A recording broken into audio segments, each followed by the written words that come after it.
I never envisioned myself narrating a story of such profound personal betrayal, yet here I am. My name is Ryan, and until recently, I was engaged to a woman I believed was my future. Jessica embodied everything I had ever desired: beauty, intelligence, charisma. We had shared 3 years together, building what I thought was an unshakable foundation, the kind of relationship that could weather any storm. I was mistaken. It began subtly. Jessica had always been sociable, but her recent outings became more frequent. Late nights with the girls, unexplained absences, and a discernible shift in her demeanor. Initially, I attributed it to the stress of wedding planning. Perhaps she just needed to unwind. But then, inconsistencies started to surface. One evening, she returned home late. Her makeup was smudged, her hair disheveled, and she carried a scent of cologne that wasn't mine. When I inquired, she laughed it off, saying, "The bar was crowded.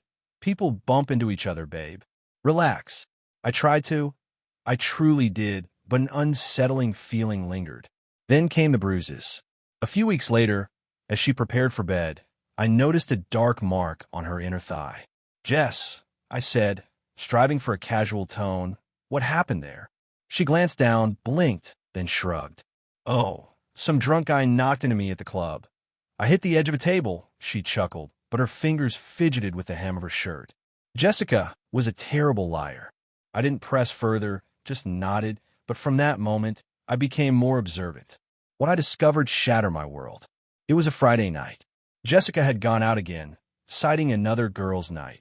I was exhausted, but as I sat on the couch flipping through channels, her phone buzzed on the coffee table. One message, one sentence. "Last night was insane. Can't believe you finally did it." It was from her best friend, Maya. Did what? My stomach twisted.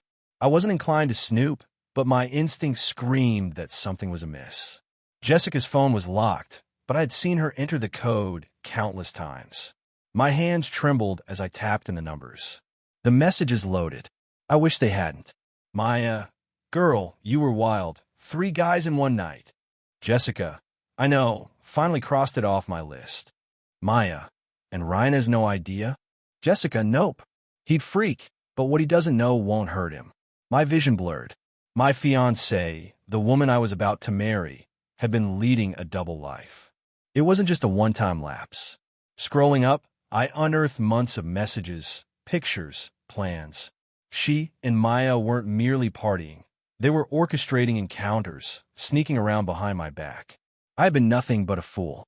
I could have confronted her immediately, demanded answers the second she walked through the door. But Jessica had spent months deceiving me, pretending. I could play that game too. KVS News. For the next few days, I maintained the facade. I kissed her in the mornings, told her I loved her, even feigned being too engrossed in work to notice when she slipped out at night. I needed undeniable proof. So, when she mentioned another girl's night, I didn't object. I simply followed her. She didn't go to Maya's place. Instead, she drove across town to a club she had never mentioned before. I parked a few spots away and watched from my car. Minutes later, 2 men approached her. She greeted them like old friends, laughing, touching their arms, whispering in their ears. My chest felt tight, but I forced myself to stay calm. I took out my phone. Snap! Snap! An hour later, they left together. Jessica climbed into one of their cars. They drove to a hotel. I followed. I waited. I watched.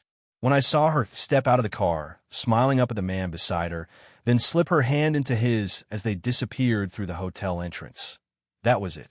That was the moment I knew Jessica was never the woman I thought she was. I didn't go home that night. Instead, I drove to my brother's place, packed a suitcase, and made a decision. By morning, I had canceled the wedding, the venue, the caterers, everything. Then, I sent one message to a group chat comprising our parents and closest friends. I attached the photos. "The wedding is off. This is why." Then I turned off my phone. I didn't wait for reactions. I didn't need to hear excuses. By the time Jessica realized what had happened, I was already gone.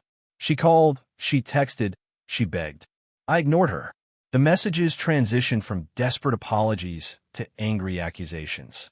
"You're blowing this out of proportion. I was just having fun." Ryan, please, let's talk.